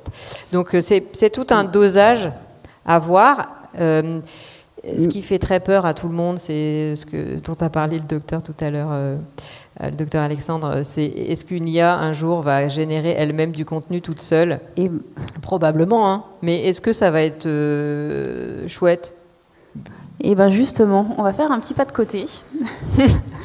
Raphaël, toi tu es essayiste, tu es historien. Je rappelle que ChatGPT a tout pile 2 ans, est sorti le 30 novembre 2022. Et quand ChatGPT est sorti, toi tu as fait un exercice assez avant-gardiste, assez culotté. Tu as écrit intégralement un livre en collaboration avec ChatGPT, si Rome n'avait pas chuté. Déjà, est-ce que tu peux nous expliquer quel a été le processus créatif pour l'écriture de ce livre? Oui, je vais commencer par vous dire ce qui m'avait poussé à écrire ce livre. Et c'était d'abord une fascination pour ces IA, celle dont a parlé brillamment Laurent Alexandre tout à l'heure, qui marchent pour l'essentiel d'entre elles, notamment ChatGPT, uniquement avec du langage. Moi, ce que je trouve fascinant, c'est qu'on a des ordinateurs qui sont capables de quasiment penser, de parler avec nous, de résoudre des diagnostics médicaux à partir de ce qu'a écrit l'humanité jusqu'ici. Donc ça veut dire que dans un diagnostic réussi par ChatGPT, il y a un peu de Balzac, un peu de Stendhal. Tout ça a servi à entraîner ces modèles qui ensuite produisent du texte. Et ce texte a un sens. Et moi, je trouve ça absolument fascinant. Et quand on a une formation littéraire, ce qui est mon cas, je trouve ça encore plus fascinant. Et même, je ne comprends pas vraiment les gens qui ont ce genre de parcours et qui ne sont pas plus fascinés par cette possibilité. Pour moi, c'est extraordinaire. Dans l'histoire de l'humanité, on a eu, dans notre rapport au langage et à l'écriture, on a eu justement l'invention de l'écriture, on a eu l'imprimerie, mais qui n'a fait que permettre de plus diffuser l'écriture. Et ensuite, on a maintenant les modèles de langage, l'IA générative de texte, qui, pour la première fois, nous place face à des choses qui ont du sens, qui sont écrites par quelque chose d'autre qu'un humain. Donc moi, c'est tout ça qui me fascinait, et donc je me suis amusé effectivement à écrire un livre qui est à moitié écrit avec l'IA pour lui faire en fait imaginer des possibilités historiques différentes de ce qui s'est passé dans la réalité. Je lui demande ce qui serait devenu de l'Empire romain s'il avait découvert la machine à vapeur. Et ensuite, je m'en sers moi pour me demander ce qui serait effectivement passé, si ce qu'imagine l'IA est vraisemblable ou pas, si c'est possible, ce que ça inspire comme autre réflexion historique. Mais encore une fois, tout ça me fascine parce que c'est comme ça qu'on arrive à une intelligence qui peut-être un jour sera même supérieure à l'intelligence humaine. Laurent Alexandre parlait tout à l'heure de DeepMind, qui est l'un des meilleurs labos du monde en intelligence artificielle, qui appartient à Google. Et il y a eu un papier tout récent de recherche de DeepMind qui propose une voie pour parvenir à une IA qui serait en fait plus efficace que l'intelligence humaine parce qu'elle serait capable de se corriger elle-même, d'apprendre elle-même de nouveaux faits, de nouvelles connaissances, de nouveaux théorèmes. Et pour ça, les chercheurs de DeepMind proposent de s'inspirer de Platon, en fait, des dialogues de Platon, de la méthode socratique. Et littéralement, c'est l'inspiration. En fait, c'est une inspiration qui est littéraire. Ce qui est logique puisque, encore une fois, ces IA sont entraînées sur la littérature au sens très large. Et donc, le processus créatif, raconte-nous. Et donc, avec ça, en fait, on peut faire énormément de choses. C'est-à-dire que pour moi, ce sont des outils qui permettent à n'importe qui de se comporter comme un réalisateur de cinéma, en fait. Pour Si Rome n'avait pas chuté, par exemple, voilà. Comment est-ce que tu as collaboré avec ChatGPT? Comment est-ce que quel a été le premier prompt? Et comment est-ce que tu as poursuivi les chapitres les uns après les autres? Ce qui est assez génial avec ces modèles-là, c'est que je crois que c'était une des slides de Laurent Alexandre, c'est de l'intelligence qui est gratuite, infinie, à volonté. Oui. Et effectivement, en fait, il ne faut pas se comporter avec l'IA comme si on ne pouvait que lui poser une seule question et trouver que le résultat n'est peut-être pas aussi bien que ce qu'on aurait espéré. Non, il faut en poser 2000 des questions. Et ensuite, trouver les meilleures réponses. Et c'est comme ça que j'ai procédé. Je lui posais des questions, je lui lançais des consignes. Et ensuite, je faisais plein de générations pour ensuite récupéré ce qui moi me paraissait intéressant, ce qui me paraissait stimulant. Et il y a une vidéo d'un making-of de Star Wars, les films de George Lucas, où on voit le réalisateur, donc George Lucas, qui entre dans une salle où il y a plein de dessinateurs, de concept artistes qui ont affiché sur un mur plein de possibilités de visuels pour un vaisseau spatial, pour une scène de Star Wars. Et George Lucas arrive, il passe 10 minutes à regarder les différentes options, et il dit « Bon, ce sera celle-là dans le film ». Il n'a rien fait, lui, il n'a pas dessiné, il n'a pas créé le vaisseau, mais il a choisi, et à la fin, personne ne conteste que c'est son œuvre, le film, que l'ensemble, c'est son œuvre. En fait, on peut tous travailler comme ça, avec l'IA, on peut tous travailler à faire générer des quantités de choses intelligentes ou créatives. Il y en a peut-être plein qui seront pas terribles, qui seront mauvaises, mais il y en a aussi certaines qui seront intéressantes, qu'on peut retenir, et ensuite on fait quelque chose à partir d'elles. Ce qu'on ne peut pas abolir, c'est que les humains auront toujours en amont l'envie de travailler sur quelque chose, l'intention de faire une création, et en aval le choix de valider, de retenir, de sélectionner la production qu'ils veulent partager. Et ça, on ne peut pas nous le retirer. Donc moi, je ne suis pas du tout pessimiste sur l'impact de l'IA sur la création. Mais du coup, qu'est-ce qu'on peut répondre aux personnes qui sont ultra réfractaires et qui nous disent que créer avec l'intelligence artificielle, c'est pas de l'art, que écrire avec l'intelligence artificielle enlève toute authenticité littéraire? Qu'est-ce que tu réponds à ces gens-là? Alors je répondrais que, en fait, la littérature est déjà, ne correspond déjà pas à leurs critères, entre guillemets. Eux, ils disent qu'ils ont une vision finalement héritée du romantisme, un peu à la Victor Hugo, où l'œuvre d'art, c'est ce qui est le produit d'un génie individuel, singulier, qui met son âme dans l'œuvre par le biais de sa plume. C'est vraiment Victor Hugo qui se tient la tête comme ça. Bon. Mais ça, c'est une conception qui est finalement assez étroite de la création, qui n'a pas du tout été intemporelle dans l'histoire de l'humanité.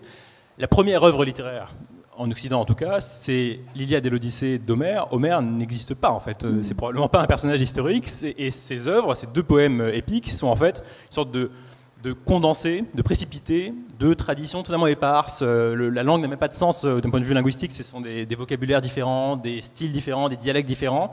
Et donc c'est une sorte de mélange statistique en fait, de plein de traditions qui ont été un jour comme ça concaténées. Et finalement c'est pas si éloigné de ce que peut être une production d'IA qui elle aussi va puiser dans un ensemble de références, de traditions, de sources, et qui va aboutir à un produit qui sera aussi une sorte de condensé de cette culture. Donc pour moi, en fait, c'est la conception même de l'art qu'il faut revoir, mais peut-être revenir à des conceptions plus anciennes que celles du romantisme. En fait. Merci Raphaël. Nina, on est ravis de t'avoir aussi avec nous. Alors toi, tu as choisi un métier on ne peut plus traditionnel, on ne peut plus artisanal, pourtant tu baignes dans la tech. Ton papa était un des pionniers dans le domaine des nouvelles technologies. Tu me racontais qu'au début des années 2000, il a été pionnier dans le domaine de l'Internet. Au début des années 2000, il a été le premier à utiliser les NFC. Ton mari, tu dis toi-même que tu as épousé un geek.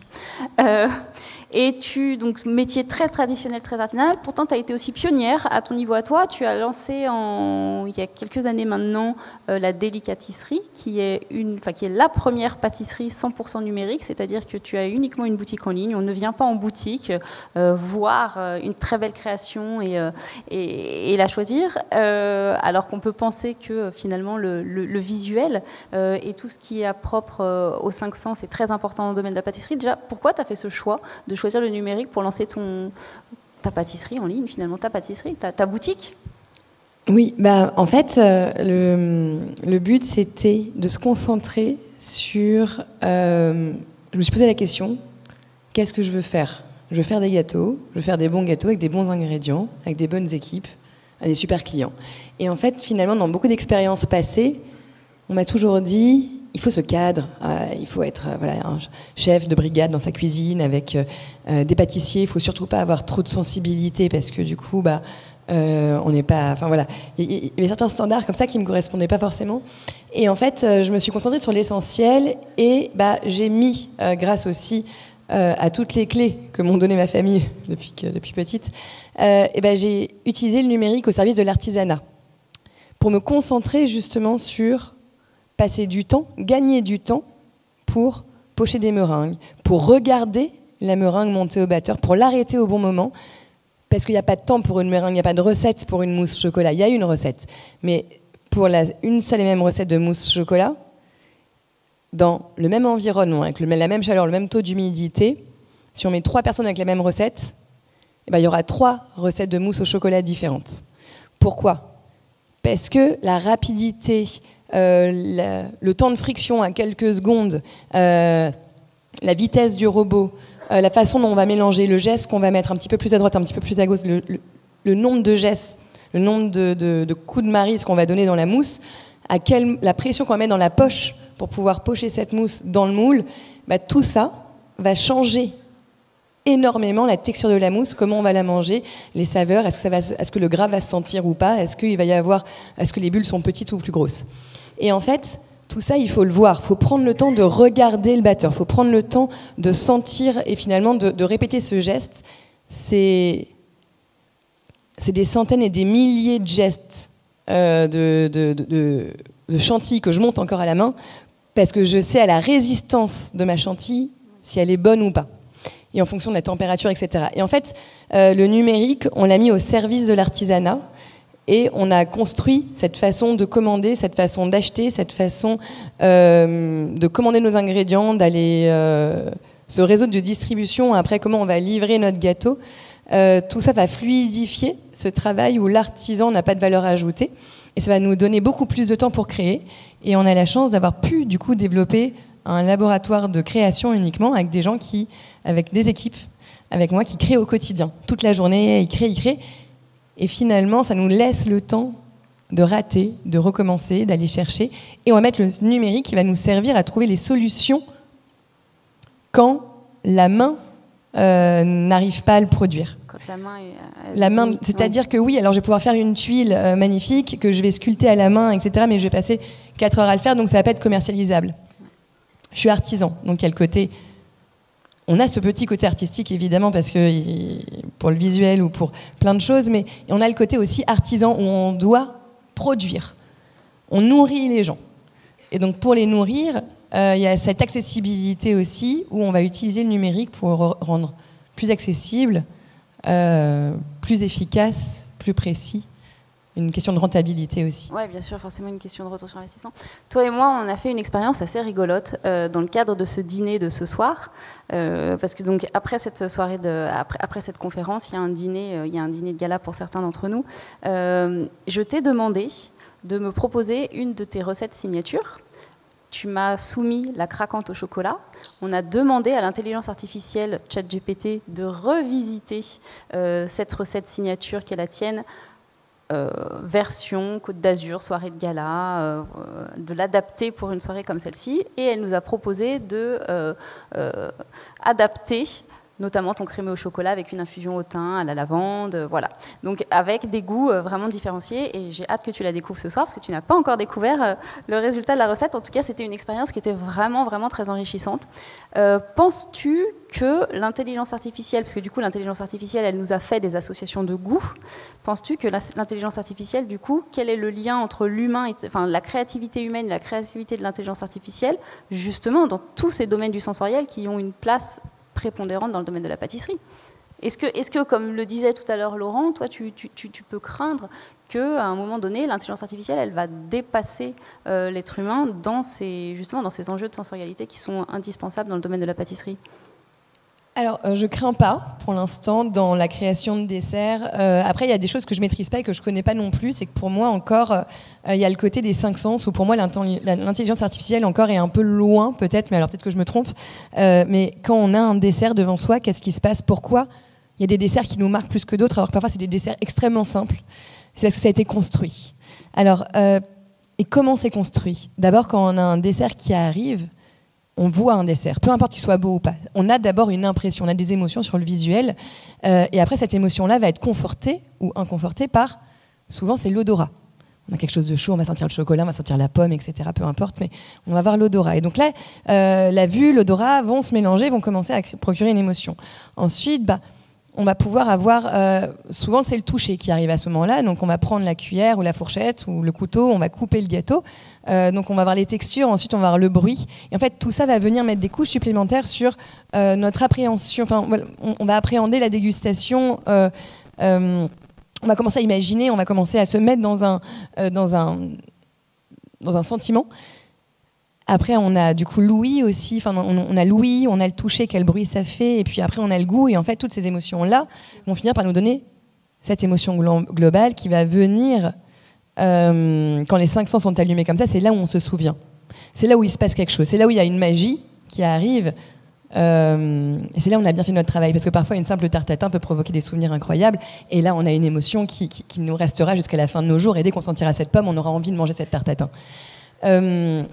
Donc ça, je pense que c'est un peu le côté magique, peut-être, que moi j'aime bien garder. Et puis après, par contre, pour créer ça, sûrement que l'intelligence artificielle va nous aider à gagner du temps, à faire ça, à aller plus loin, aller plus vite, et si on a du temps, on va pouvoir aller plus loin.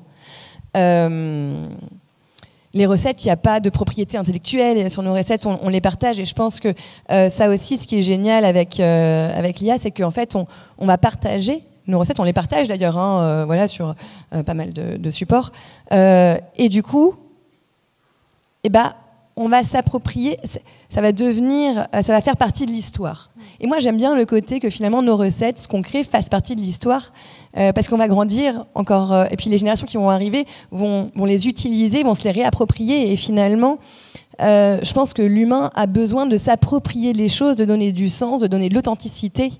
Et moi, je trouve que finalement, le bonheur, c'est quoi? Enfin, moi, j'ai un métier assez simple, je suis une distributrice de gourmandises et de petits instants de bonheur, où mon métier n'est pas extrêmement utile, mais je trouve qu'il est fondamental pour être heureux, parce que pour être en bonne santé, on a besoin de médecins, on a besoin de plein de choses, ça c'est sûr, mais on a surtout besoin de bonheur, de petites choses qu'on ne peut pas toucher. Et finalement, ce petit bonheur-là, ces petits moments de gourmandise, ces petits moments qu'on peut juger inutiles, sont extrêmement utiles. Et voilà, et en fait, c'est ces petites choses-là où, pour moi, je pense que l'IA va venir nous aider à construire ça, à les développer, à les faire grandir et à partager ensemble aussi. Évidemment. Pour ceux qui n'auront pas la chance d'être avec nous au dîner ce soir, je vous encourage à rejoindre les réseaux sociaux de l'Institut Europia, parce qu'on partagera du coup la découverte de Nina de cette tartelette Alpes-Maritimes Terre d'IA. Donc vraiment, merci de nous avoir aidés à la mettre en œuvre. Laurent, j'ai une question pour toi justement sur le domaine artistique. En fait, est-ce que tu penses qu'un jour l'IA pourrait être reconnue en tant qu'artiste et qu'elle pourrait même obtenir des prix dans le domaine artistique ? Alors, on a déjà vu des IA obtenir des prix, notamment en matière de photographie. Le Sony Award a été remporté par une photo faite par IA, mais le jury était persuadé que c'était un photographe professionnel qui avait fait la photo primée. Et c'est le gars qui avait fait faire la photo par l'IA qui s'est dénoncé au jury parce qu'il voulait justement montrer le problème que posaient les œuvres faites par intelligence artificielle.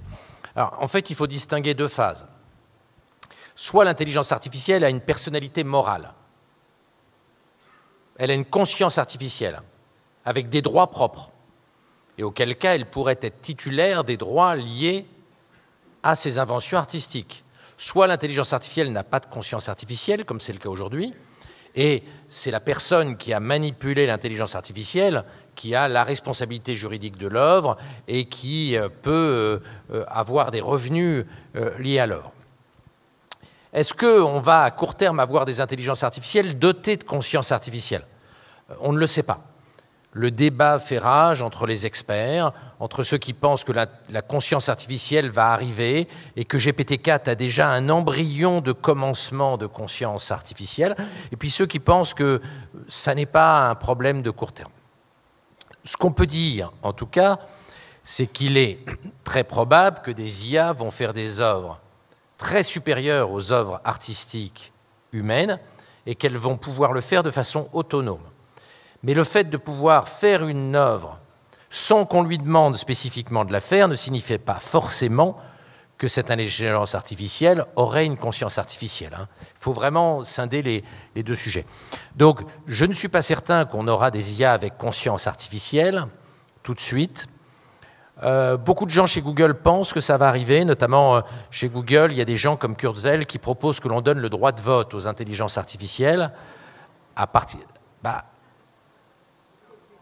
L'argument, c'est de dire que c'est du racisme. Je vous dis pas que c'est ma vision, mais il y a des gens qui pensent que de traiter différemment les cerveaux faits de microprocesseurs, les cerveaux de silicium, que les cerveaux faits de carbone comme nous, c'est du racisme vis-à-vis de l'intelligence siliconée, faite de silicium.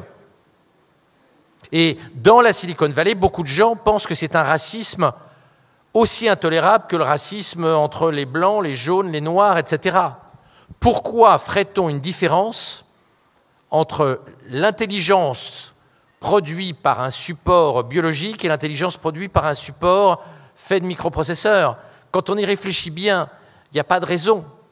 Et se pose d'ailleurs la question du droit que nous avons d'euthanasier une intelligence artificielle. Ben oui. D'ailleurs, il pourrait être dangereux d'ouvrir ce débat, car si les intelligences artificielles nous dépassent, elles pourraient avoir peur qu'on les débranche.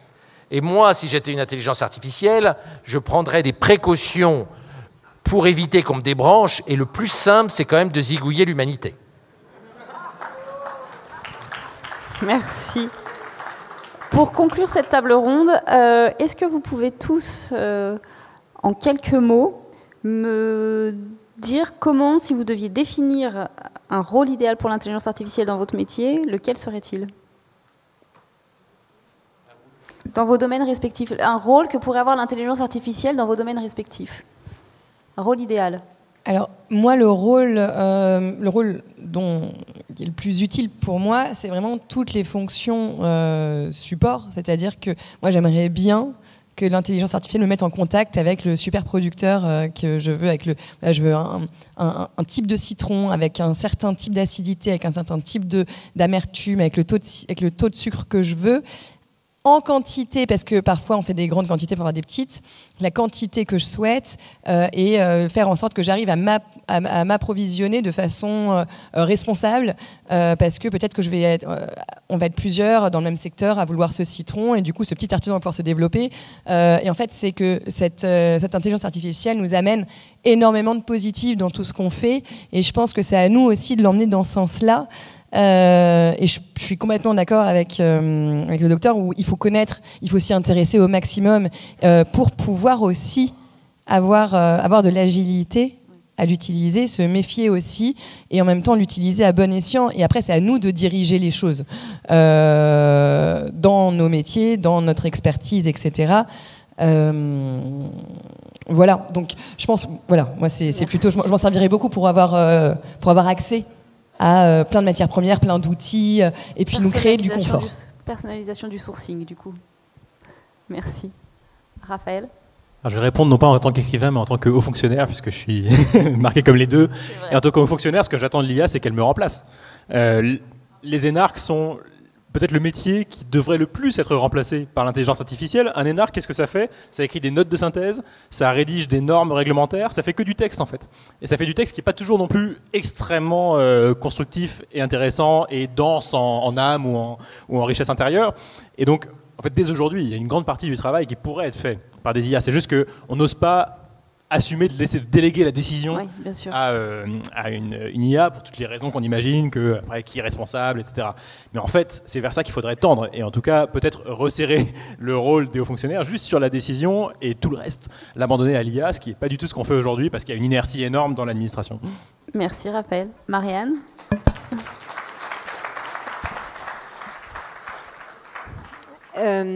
Alors déjà, c'est pas parce que c'est possible, parce que vous avez tout ce que vous dites est vrai. Et donc, si c'est possible, ça va arriver. Ça, c'est une loi fréquente. Voilà. Oui, si c'est possible, ça va arriver.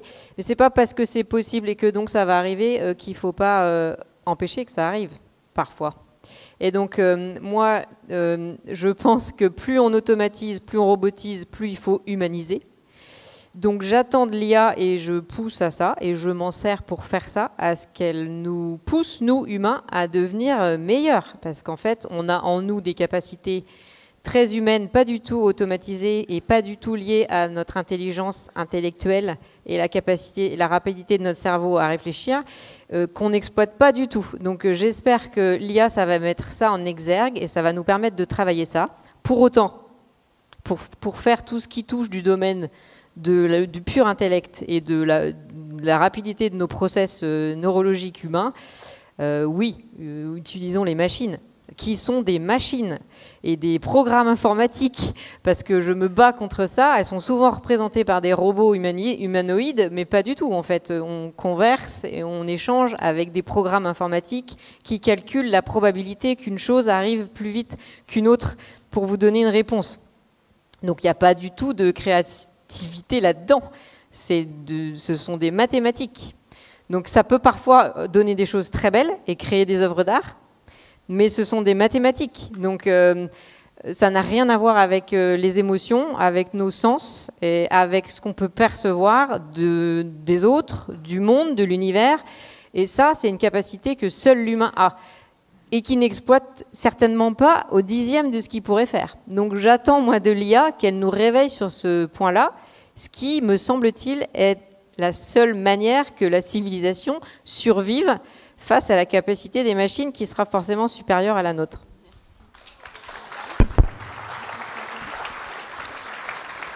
Alors, qu'est-ce que j'attends dans... Moi, j'ai plusieurs métiers. Comme Raphaël, je suis énarque et je partage son point de vue sur le fait que les énarques devraient être largement remplacés par l'intelligence artificielle parce que créer des normes et faire des rapports et faire des notes de synthèse, l'IA le fait déjà mieux qu'un technocrate. À très court terme, j'ai un trou à ma chaussure, donc s'il y avait un robot cordonnier, je trouverais ça super, mais il n'y en a pas encore, hélas. Mais dans mon métier, puisque c'est de ça dont on parlait, dans mon métier médical, mon problème n'est pas de savoir à quoi va me servir l'intelligence artificielle. Mon angoisse, c'est à quoi nous, docteurs biologiques, nous allons servir dans la médecine de demain. L'IA est extrêmement créative. L'IA est extrêmement intelligente.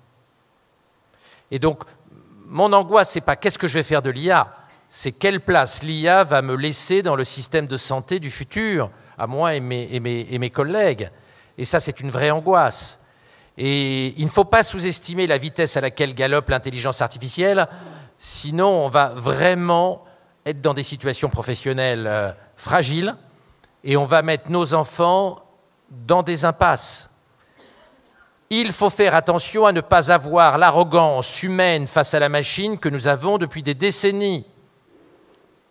Avant d'être confronté à l'intelligence artificielle de Google DeepMind, le champion du monde de jeu de Go avait pris la machine de très très haut en expliquant qu'elle était conne, qu'elle était incapable de créativité et qu'il était impossible qu'elle soit battue. Il a été écrabouillé. Puis, l'intelligence artificielle de Google a battu les 100 meilleurs joueurs au monde de Go, le Go étant le jeu le plus compliqué parmi les jeux de plateau. Donc faisons gaffe. Ne reproduisons pas les mêmes conneries décennie après décennie. Les intelligences artificielles qui produisent des vidéos sont exceptionnelles et progressent à toute vitesse. On va bientôt voir arriver des films 100% fabriqués par l'intelligence artificielle. Mais parce qu'ils seront mieux que ceux faits par des artistes. On peut le regretter. Le marché va très vite se rendre compte. Le marché, c'est pas la création. Je suis pas du tout d'accord avec ça. Moi, je pense que le consommateur de film, c'est lui qui juge si un film est bon ou pas. C'est pas les critiques de Télérama. Mais donc, il faut que nous fassions attention. Il faut que nous fassions attention. Notre situation en tant qu'humain, en termes de créativité, est fragile. L'IA progresse extrêmement vite en créativité.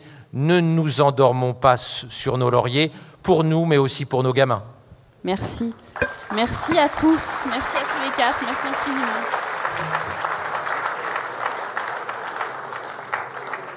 Pour conclure cette...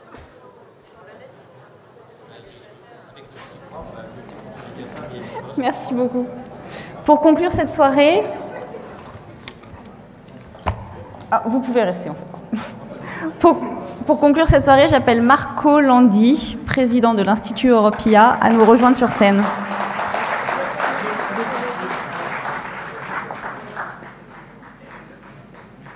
La discussion continue, comme vous voyez. Pas tout le monde est d'accord. Bonsoir, bienvenue à cette magnifique soirée. Je commencerai pour remercier le docteur Laurent Alexandre qui continue encore sa discussion sur la superintelligence, mais il nous a fait une conférence formidable. Il y a presque 3 ans que j'ai cherché de l'avoir avec nous et finalement on est arrivé le moment, et vous avez tous compris pourquoi il était important de l'avoir avec nous. Vous avez entendu un grand bordel. Et l'Istituto Europia, vous voyez comme a son logo, comprendre pour agir.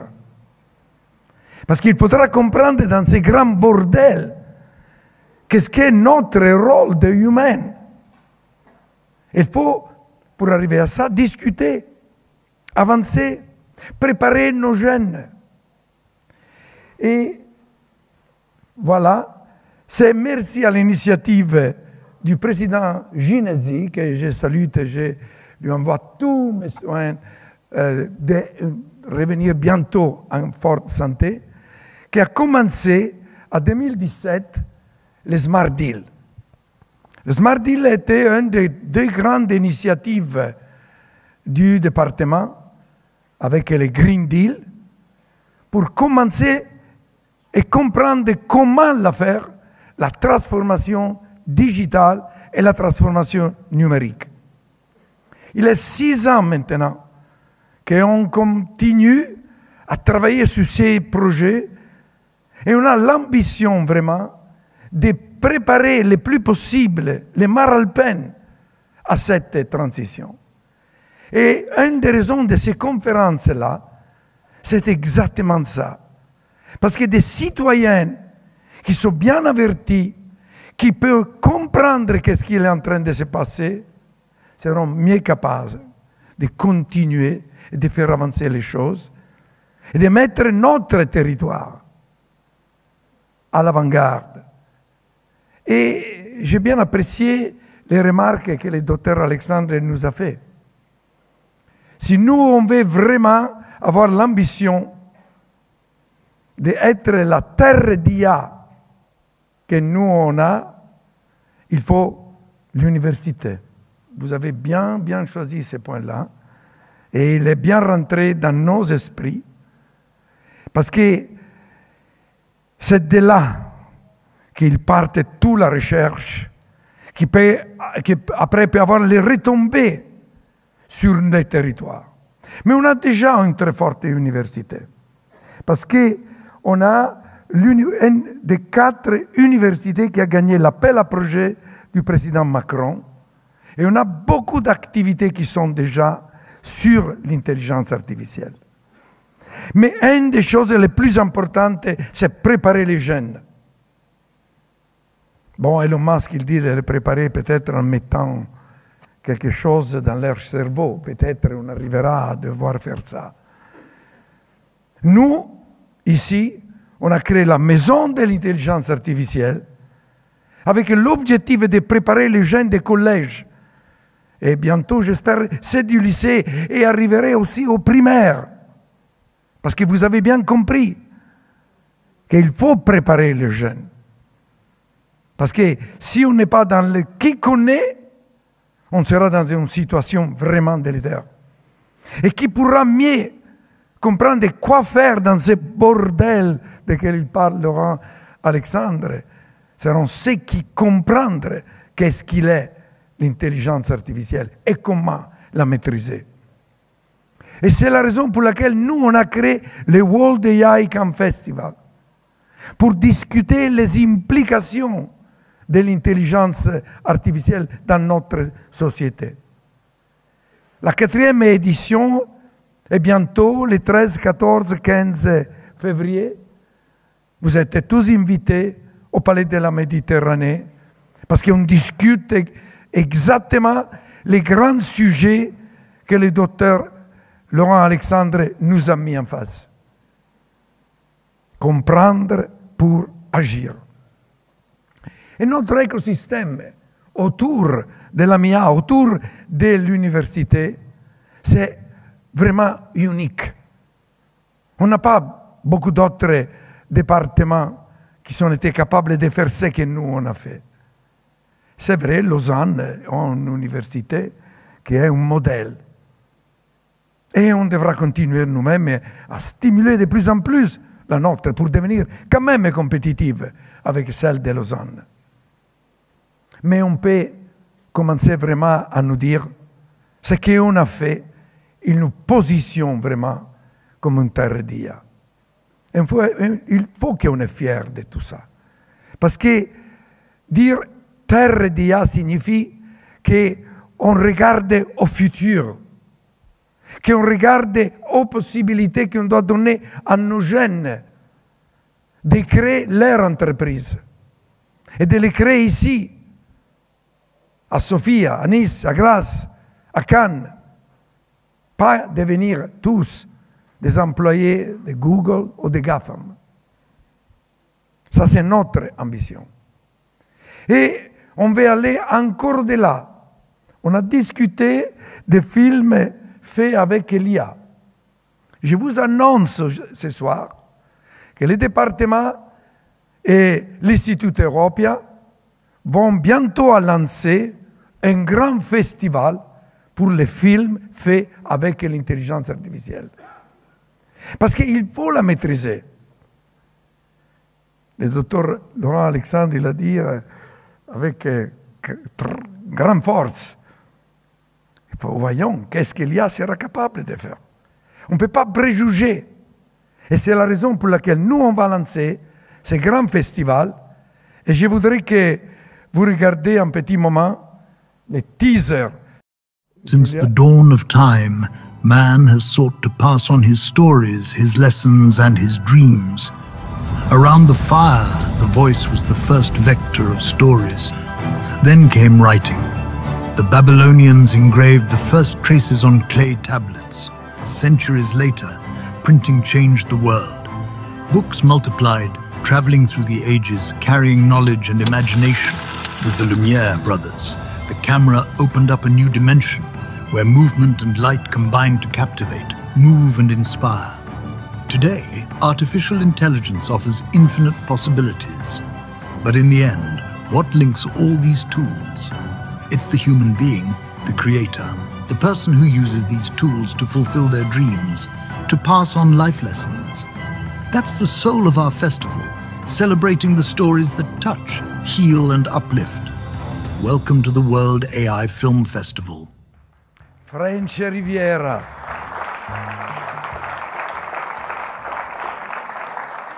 Possibilité infinie.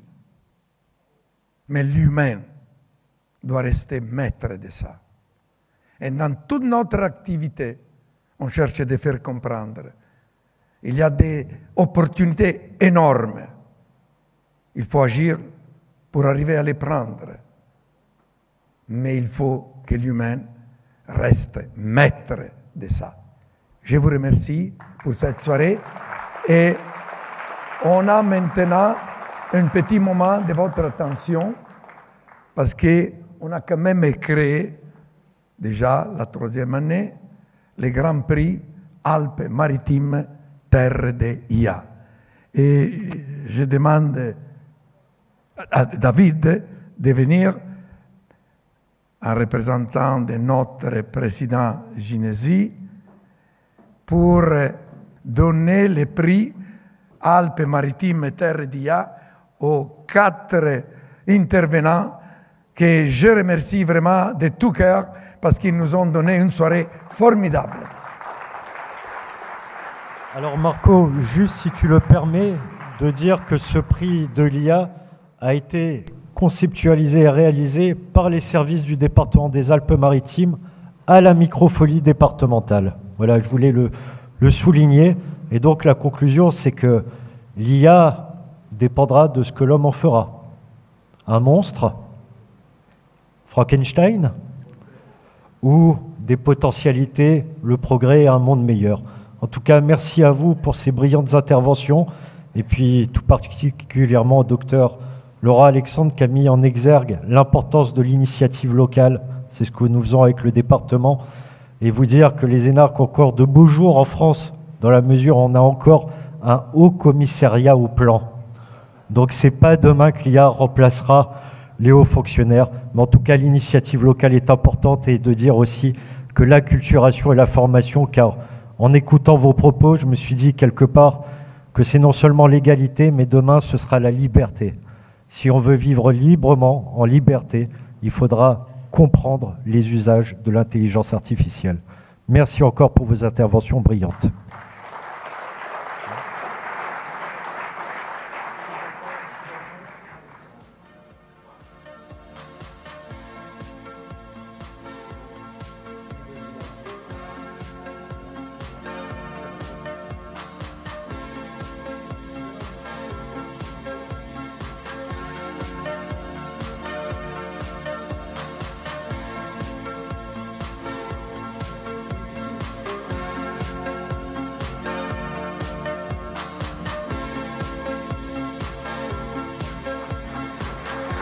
Merci. On vous attend un petit quelque chose et on va annoncer dans les sites web de l'Institut Europia les prochains cycles de conférences pour 2025. Vous serez tous les bienvenus. Merci. Bonne soirée.